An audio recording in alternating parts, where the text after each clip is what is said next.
삼성전자 주가는 최고점인 96,800원을 기준으로 오늘 이 시각 현재 23% 정도가 빠져 있습니다. 올해 1월에는 전 국민이 너도 나도 어깨를 걸고 가자를 외치면서 삼성전자 주식을 사니까 삼성전자 주가가 급등했죠. 그런데 그 이후로는 계속 횡보하다가 이제는 점점 아래로 흘러내리고 있는 상황입니다. 과연 삼성전자 주식은 예전 최고점 가격을 회복할까요? 솔직히 삼전이 오를지 내릴지는 아무도 모르죠. 그건 저도 모릅니다. 다만 실제로 회사 내부에서는 어떤 일이 벌어지고 있고 또 어떤 분위기인지에 대해서는 좀 더 많은 사람들이 알아줬으면 하는 마음에 이 영상을 공유합니다. 이건 그냥 제 개인적인 견해를 얘기하는 거니까 재미로만 흘려 들으시고요. 종목 추천 같은 건 절대로 아닙니다. 여러분들은 LG전자의 휴대폰 사업이 망해서 철수한 건 다들 알고 계시죠? 그런데 왜 망했는지 아시나요? 저는 경영진, 즉 리더가 잘못해서라고 봅니다. LG 스마트폰 중에 G5 기억나시나요? 여러가지 모듈을 바꿔가면서 갈아 끼울 수 있는 새로운 시도를 한 스마트폰이었죠. 뭐 스피커 모듈이라든가 카메라 모듈 또는 VR 모듈 같은 걸 바꿔가면서 조립할 수 있는 그런 방식이었는데 이게 호불호가 좀 갈렸어요. 유격이나 발열 이슈도 있었고요. 그런데 더 큰 문제점은 이걸 이후 세대 모델에서 개선하고 더 발전이라도 시킬 줄 알았더니 바로 다음 세대인 G6에서부터는 그냥 버렸죠. 그러니까 한마디로 소비자들을 개호구 마루타로 보고 제품 테스트를 한 겁니다. 그리고 또 나온 게 닌텐도 DS를 닮은 조잡한 더블 스크린 스마트폰도 있었고요. 가로로 회전시키는 LG 윙이라는 스마트폰도 있었습니다.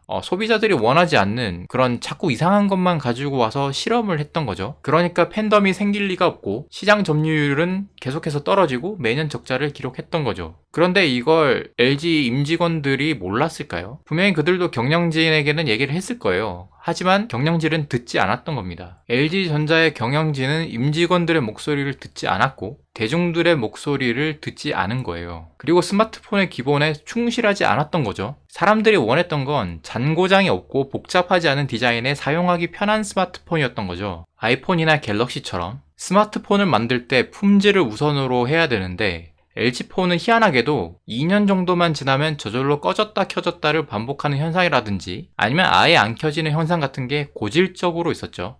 즉 품질이 문제였습니다. 그러다 보니까 사람들이 점점 LG폰에 대한 신뢰를 잃어가게 되고 멀리하게 되었던 거죠. 지금의 삼성전자 반도체 사업부도 비슷합니다. 임직원들의 목소리를 귀 기울여 듣고 기술 개발과 품질 개선이라는 기본에 충실해야 되는데 자꾸 뻘짓만 하고 있어요. 대략적인 상황은 이렇습니다. 부서에서 고도의 기술을 요구하는 일이 많아서 능력 있는 인력을 꾸준히 찾고 있는데 그래서 자기 역량을 위해 공부하고 업무를 파악하려고 하면 막노동이나 잡일이 쌓였으니까 그것부터 열심히 하라고 쪼아댑니다. 이게 제품 개발 핵심 부서에서 일어나고 있는 일이에요. 좀 더 열심히 일하고 성과를 잘 내면 나를 좀 더 중요한 인력으로 대우해 줄 거라고 생각을 했는데 실상은 더 막 굴립니다. 일을 잘한다고 소문이 나면 벽돌을 더 나르라고 잡일을 더 가지고 오는 거죠. 애초에 엘리트 박사 인력이 아니면 의견 제시 따위는 받지도 않고 그나마 그런 엘리트 박사 인력들도 하나 둘씩 경쟁사로 떠나버려서 이제는 거의 남아있지가 않습니다.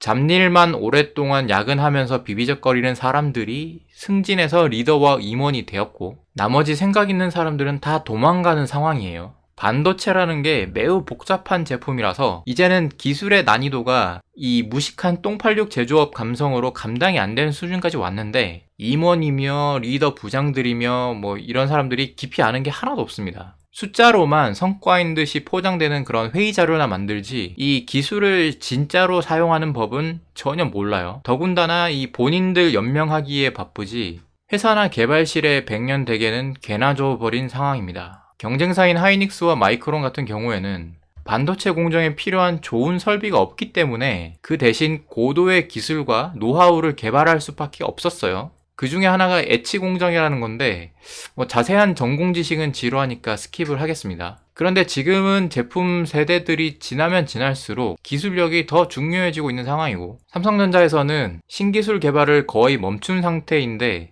그에 반해서 경쟁사들은 엄청나게 따라붙고 있죠. 설비들도 이젠 어느 정도 뒷받침해주고 있고요. 그래서 결과적으로 예전에는 3년이 넘던 기술 격차가 이제는 6개월도 안 됩니다. 이 와중에 경영진은 아무것도 안 하고 자기 밥그릇을 위해서 기존 세대 제품들만 생산량을 엄청나게 늘리고 있습니다. 계약기간 3년짜리 임원들은 그 누구도 기업의 100년 대계를 말하지 않아요. 아마도 이건희 회장님이 계셨다면 이런 꼴로 방치하지는 않으셨을 텐데, 회장님은 이제 돌아가셨고 부회장님은 맨날 재판에 시달리고 구속되었다가 얼마 전에서야 막 가석방 돼서 나오셨으니까 회사를 제대로 이끌어 나가는 사람은 없고, 경영진은 다들 숫자 노름으로 실적을 만들어서 연명을 하고 있는 거죠. 그리고 중국 얘기를 안 할 수가 없는데요.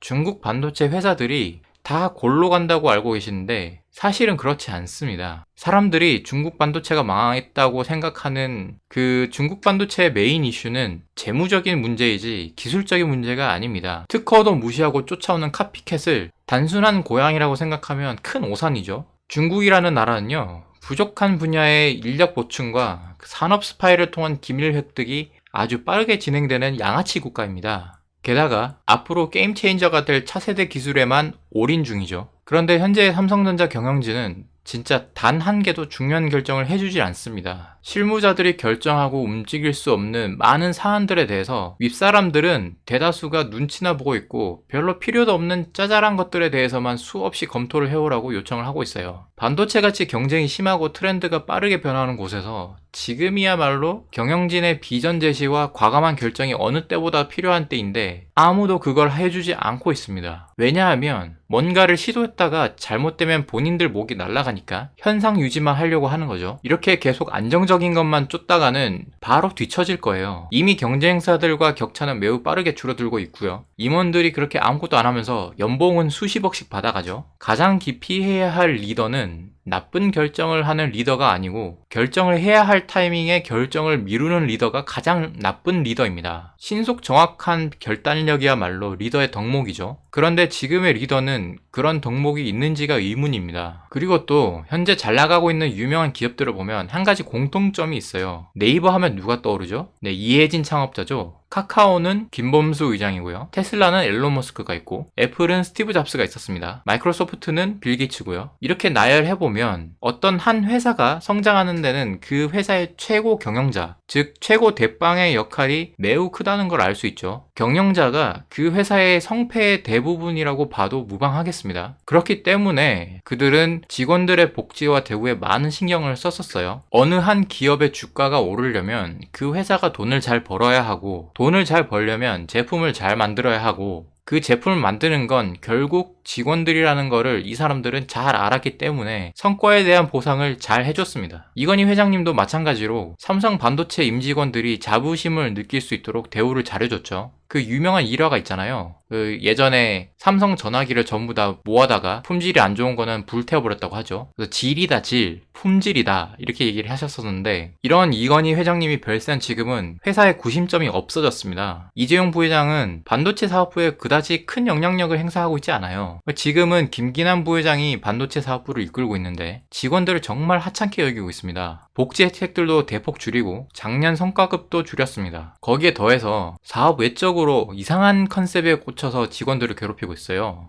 중요한 건 비즈니스인데 비즈니스 말고 회사 내에 이상한 걸 자꾸 강요를 하는 거죠. 이건희 회장님이 경영할 때는 work smart, 그러니까 똑똑하게 일해라가 회사 기조였다면, 김기남 부회장은 work smart, 그러니까 똑똑하게 걸어라. 그러니까 워크가 이때는 걷다의 워크인 거죠. 이런 진짜 유치하고도 문법에도 맞지 않는 소리를 기조로 삼고 있습니다. 똑똑하게 걸어라가 뭐냐고 묻는 사람들도 있을 텐데, 걸으면서 스마트폰을 보지 말고 안전보행하라는 의미예요. 걸으면서 스마트폰을 쳐다보면 위험한 건 누구나 다 알죠. 안 보는 게 좋은 건 다 알긴 아는데 그게 한 대기업의 가장 중요한 기조가 되는 건 좀 이상하지 않나요? 회사는 일을 하는 곳이고 그럼 업무를 하는 부분에 대해서 신경을 써야 할 텐데 안전보행이나 신경 쓰고 앉았으니 이게 참 노답이죠. 환경안전관리부서에서도 하는 일이 뭐냐 하면 길에서 스마트폰 보면서 걷는 사람들이나 잡아내고 그 적발 건수를 부서별로 나래비 세워서 임원들에게 통보하는 게 주요 업무입니다. 다 큰 어른들이 스마트폰 쳐다보는 것까지 제재한다는 게 얼마나 한심합니까, 그죠? 이 안전보행에 대한 얘기가 길어지는 것 같기는 한데 회사에 진짜 여기에 무슨 한이 맺힌 것처럼 이것만 목숨 걸고 득달같이 달려드니까 하는 얘기예요. 심지어 나 혼자 산다에 나오는 그 배우 방성훈 씨 아시죠? 그 사람을 비싼 돈 주고 불러다가 복도에 워킹시키고 그거 찍어서 사내 광고로 만들려다가 직원들이 이게 뭐 하는 짓이냐고 몰려드니까 그제서야 그 영상은 광고로 만들지도 못하고 폐기를 했습니다. 돈은 돈대로 주고 그냥 낭비를 한 거죠. 매년마다 임직원을 대상으로 하는 경영 현황 설명회 할 때는 뭐 맨날 위기라고 하는데 꼭 무슨 양치기 소년 같죠? 위기가 아니라고 한 적이 단 한 번도 없으니까요. 그런데 진짜 위기는 경영진이 아니라 평사원들이 말할 때 정말로 위기입니다. 이렇게 말하면